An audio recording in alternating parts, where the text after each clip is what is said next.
We are with Vahram Ter-Matevosyan at the American University of Armenia, where you are a senior guest lecturer, and we're sitting in the library of the Department of Political Science and International Affairs. Vahram, you've had a very interesting scholarly educational background.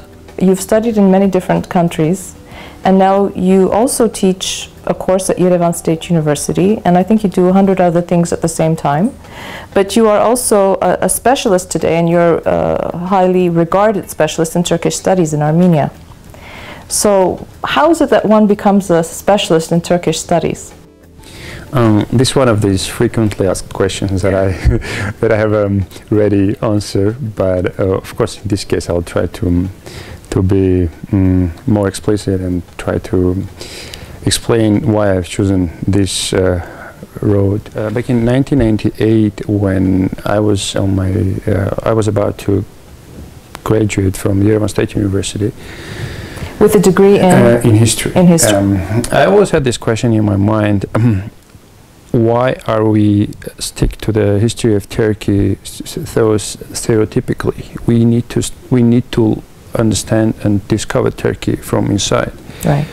And that idea, that hint, I always carried in my mind because I saw that there are so many cliches that are around Turkey, which don't allow us to go deeper and to discover what is that country, what kind of transformation that country is going through. So the genocide and other narratives sort of preoccupied the public discourse in Armenia. So I saw that, and one of the best ways to study Turkey, to start with Islamic resurgence, political Islam in Turkey that was very active back in 1990s. Okay, question.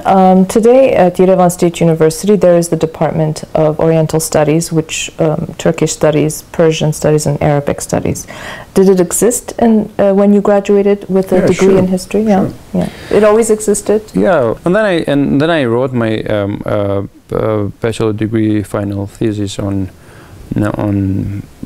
welfare party in Turkey, and then I got excited and I decided that's going to be my passport in the scholarship.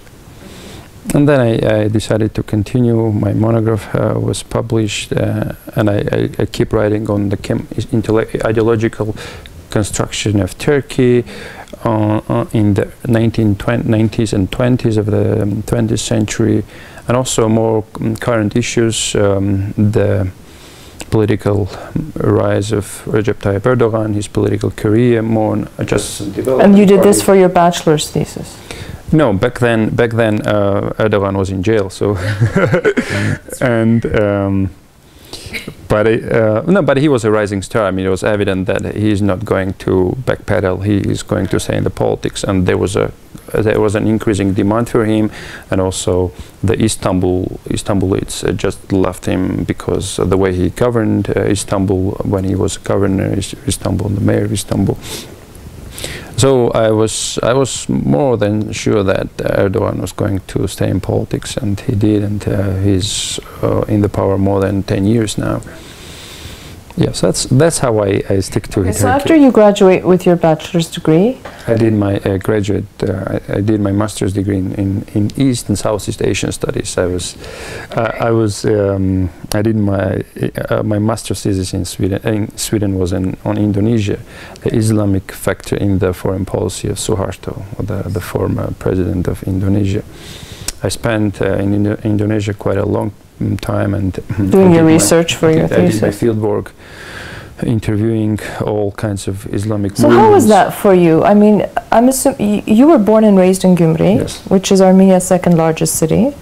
Had you been abroad before you went off to Sweden and then Indonesia? No, first time I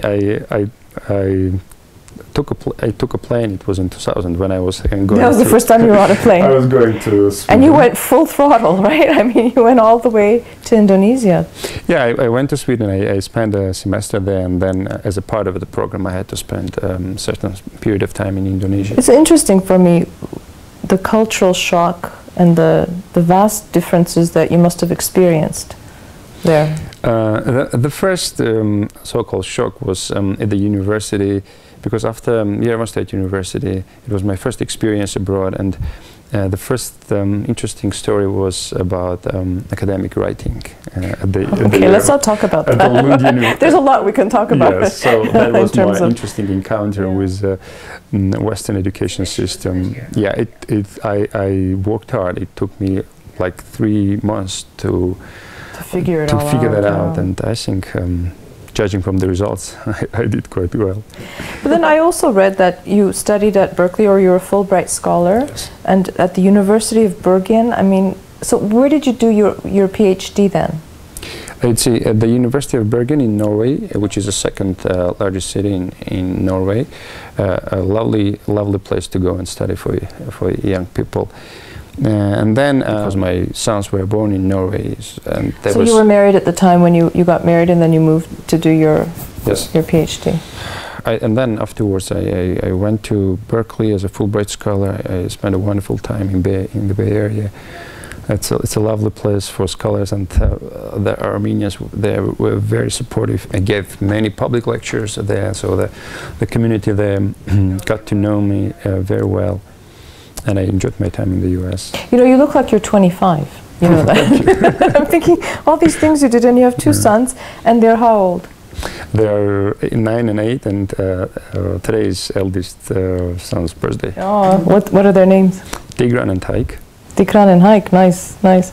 So, when did you come back to Yerevan to resettle? Let's put it that way. It was in the spring of 2010. So just recently, yeah. I mean, not too long. Yes, 2010, and then I was, by that time I was sort of away from the Yerevan State University, but my courses were taught differently by my colleagues, so they asked them to sort of supplement me.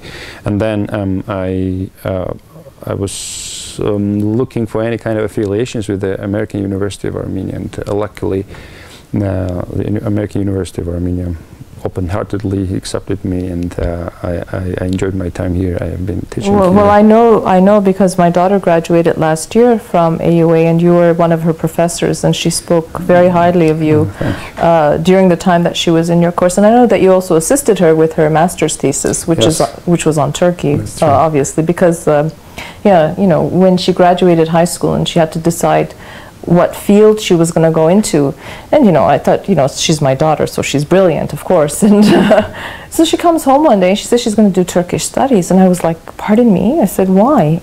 And then when she explained it, you know, in more or less the same terms that you explained it, then I got it, and I said fine. So it was interesting. But Vahram, in the course of your studies in Sweden, Indonesia, Norway, in the United States, you were almost absent for a whole decade, if I'm doing the math correctly, from Armenia. Yes. So I'm always very curious, and I always ask these questions. Why did you come back? You could have, I'm sure they would have offered you a teaching position somewhere in the States or in Europe. You had the choice to stay abroad, do more research, get better paid, I'm sure. You know, when we consider the current circumstances and what are the migration trends in Armenia, of course, I always come back to this question: was everything okay with me that I decided to come back after Sweden, after Norway, after the US? But it was, I guess, it was a natural choice. There was staying there, not coming back. Was not a formula that ever crossed my. So you always knew that your journey would lead you back. Yes, and my formula is a bit different. I think that staying abroad for a short period of time is a must, because otherwise you get stagnated, you get out, you're not competent anymore in certain areas. So you need to go to the West and learn more techniques, know-hows, and come back and try to share your experience and skills with students, with academia, and that's a formula that I'll stick, because that has been working so far very good, and I think it's a working formula that I'll be applying for the visible future as well.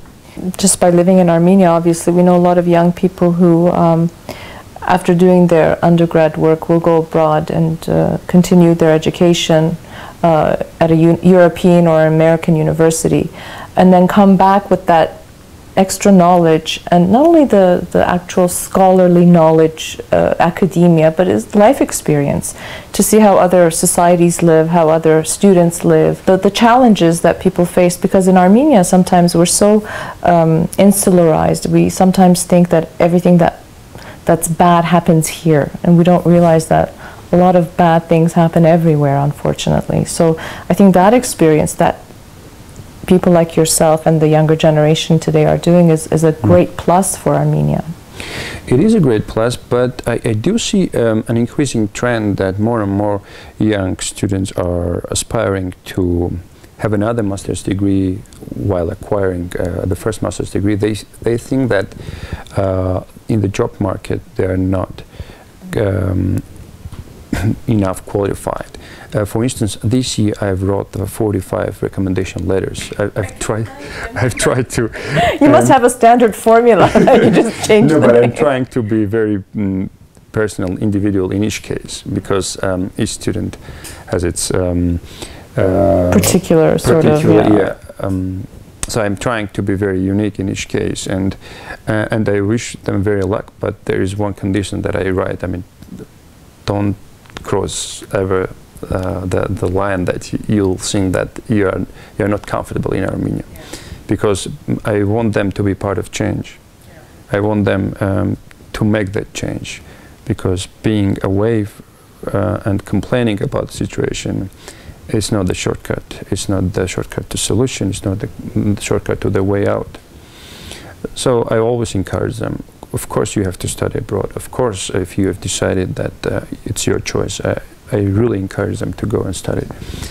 But you have a certain, I wouldn't say duty, but you have a certain obligations. You have to give it back. Your experience, at least share those years that you have studied in Armenia, and then it's up to you how you construct your future. Yeah, I believe it. I understand that the job market is very limited in Armenia, that a lot of young people with good degrees who are very, very smart are having difficulty applying their education to their specific field.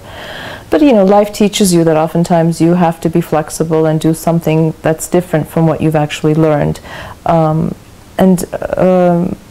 It's really commendable that you are taking on the role of a sort of pseudo-parent to tell them, yes, go, but always remember that you need to come back and give back to the society that raised you and helped you become who you are. And that's something that is a worrying trend, obviously. And it is. What is painful, that the following formula has been shaped in their minds. They don't go there.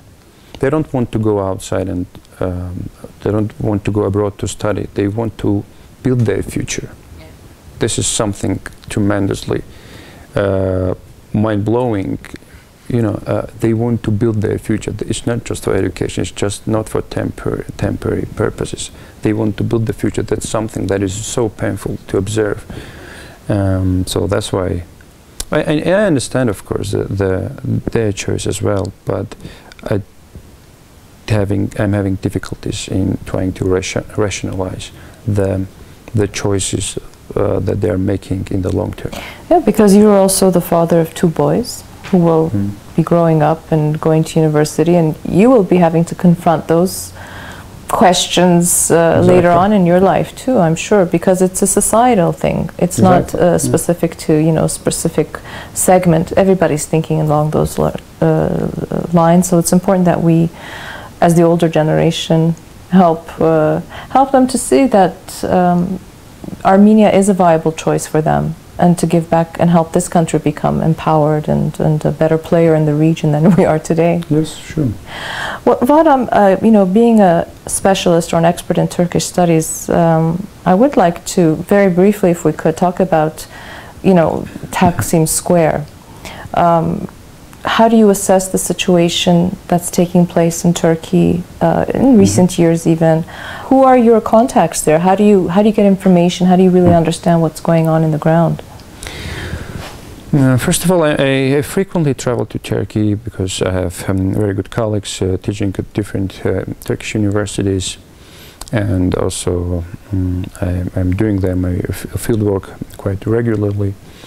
So what's going on really in Turkey, and I'm glad that you touched the underlying Taksim, because the key here is Taksim, really, because what's going on around Taksim, it's more of an ideological campaign struggle, because what Erdogan has been doing for the last 10 years, he has been trying slowly dominate in Taksim Square, because Taksim Square is one of these key public areas in Turkey where Kemalism has been dominating for decades, like Atatürk's Mausoleum in Ankara, Ulus Square in Ankara, and Taksim has been like the symbolic, really. The symbolic importance of Taksim is magnificent. So the paramount importance of Taksim made different contenders try to dominate and leave their mark in Taksim. Why I'm saying this? Because if you stand in Taksim, you won't see any symbols, any signs saying that this is a center of a Muslim country. So there is a Republican monument built in Taksim Square in 1927, the third monument, which was built dedicated to Atatürk when he was still alive back then. And then there is Atatürk's cultural center. Just behind that, there is a very beautiful Catholic church not far from that square. So there is nothing reminding you that you are in the center of a Muslim-dominated country. Since 1994, Erdogan has been trying, when he was a mayor of Istanbul, he has been trying to build a mosque there. And he didn't succeed. Erdogan came as a prime minister. He failed as well. And then he's a prime minister. He feels like he's a sultan. He can do anything. And he thinks that he deserved the right to build whatever he likes and prefers in the Taksim Square. Well, because he's propelled Turkey, you know, forward economically. It's become a powerhouse in the region. So he has this sort of perception. And obviously the people said no. And there are two things. The people became more conservative in Turkey for the last 10 years. More and more headscarf. But aren't we witnessing that in the Middle East in general, that tendency? It is a general tendency. It is a general tendency that started from 1950s and 60s and has been slowly dominating the political discourse and agenda of those Middle Eastern countries. But Turkey has been a showcase for the West, one of the successful cases, success stories in the Muslim world. But now we see more and more conservative Turkey, more and more headscarfed women in the streets of not only Istanbul but in different parts of Turkey, and the people who are in the Taksim Square nowadays, they are the ones who are trying to oppose to this increasing Islamization of Turkey. Because it wasn't about the park. It became one of the instigators of this campaign. So it's more about a symbolic campaign trying to oppose, to make the last efforts to stop Erdogan, because Erdogan seems to be unstoppable at this moment. He is preparing the country to a new constitution, to the local elections scheduled in March next year, presidential elections which is in August, and the first time the people will elect the Turkish president. And obviously he has hinted that he's very much interested in running for the presidency. So it's more against him, against his policies, because if you look at the demands of these protesters, there are no social demands, basically. There are more cultural demands, more demands about democracy. There's a lot of very interesting groups that have joined the movement. Yeah, it's you can see different marginal groups in that among the protesters. At the same time, you can see the mainstream political groups, like CHP. Yeah, CHP and Nationalist Action Party. And you can see also Kurds in the Taksim Square. Yeah, they've been quite low-key. They sort of started off and they sort of disappeared.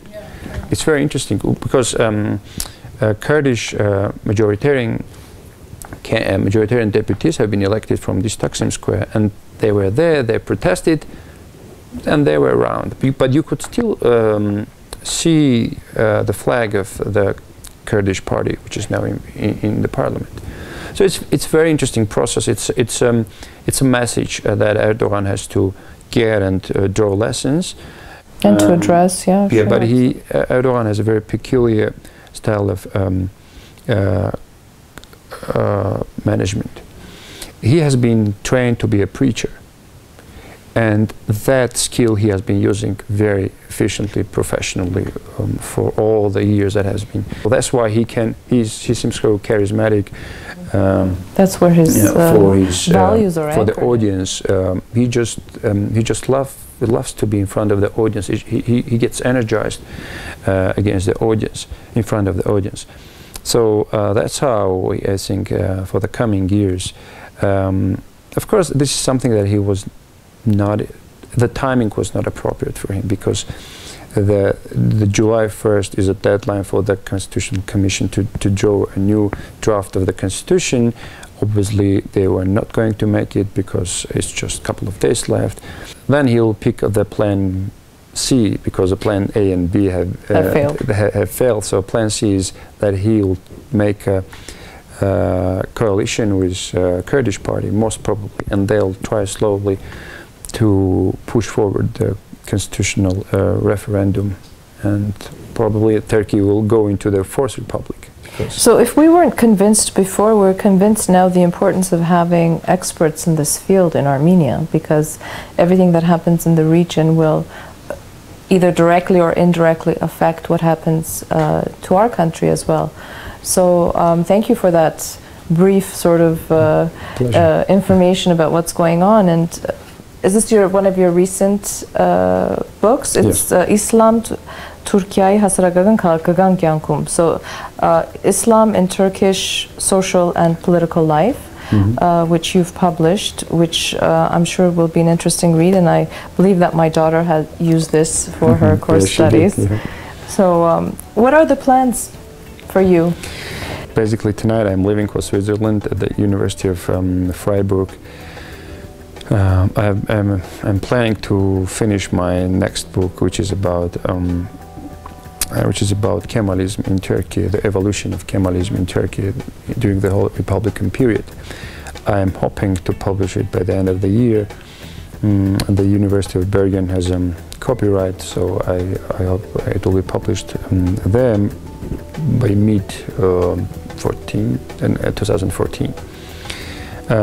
So these are my plans. I really want to finish this book because it has been on my table for quite a long, even before this one. But you know, I always thinking that okay, I hope the things will be more stable in Turkey, and I can really.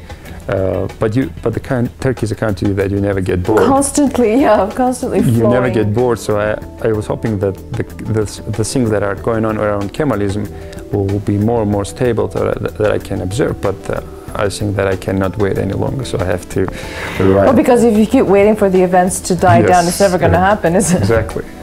Well, I wish you much success, and I hope that you do get your book published this year, and I wish you much success, and I'm glad that you're teaching a new generation of scholars in Armenia, and I hope you keep doing it for a long time, because you have a great track record and a good reputation among them. Thank you. Thank you. I'll do my best. We'll see what comes next. Okay, great. Thank you. Thank you.